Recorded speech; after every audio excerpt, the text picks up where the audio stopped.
ईश्वरी कुठे चालली? चल झाडाला पाणी टाकूया. चल.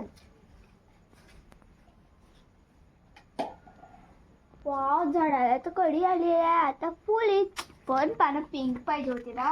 पण माझ्या आवडीचा कलर तर रेड आहे. रेड पानं पाहिजे होते. अरे तुम्ही काय डिस्कशन करत आहे? हे पानं पिंक काऊन नाही आहेत? टीचर, पण माझ्या आवडीचा कलर तर रेड आहे. रेड पाहिजे होते पानं. अरे पण पानं तर कसे राहणार? ग्रीनच राहणार ना. कारण की माहिती आहे का काय रिझन? की या पानामध्ये काय असते? एक क्लोरोफिल नावाचं रंगद्रव्य असते. कोणतं? क्लोरोफिल. जे काय करते? या पानांना रंग देते. आता आपल्या सूर्यप्रकाशात सगळे रंग असतात ना, इंद्रधनुष्यासारखे.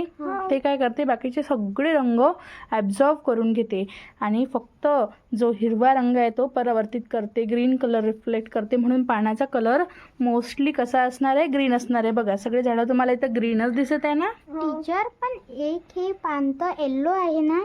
हां, हे बघा. आता थोडासा डाऊट येईल की बा हे तर येलो झालेलं आहे. ह्याच्यामध्ये थोडं क्लोरोफिल कमी झालेलं आहे आणि क्लोरोफिलसारखे आणखी रंगद्रव्य पण असतात. म्हणून कधी कधीच तुम्हाला काही काही झाडाचे पानं लाल, गुलाबी किंवा थोडेसे कलरफुल पाहायला भेटतात. पण सहसा क्लोरोफिल असल्यामुळे रंगद्रव्य पानाला कसा कलर राहणार आहे? हिरवाच राहणार आहे. हे बघा. ठीक आहे, समजलं? तर आता पिंक आणि रेड पानापेक्षा कोणते पानं राहतात? ग्रीन राहतात. का बरं? क्लोरोफिलमुळे. कशामुळे? क्लोरोफिल. Very good. इन्फॉर्मेशन आपण सगळ्यांसोबत शेअर करूयात का?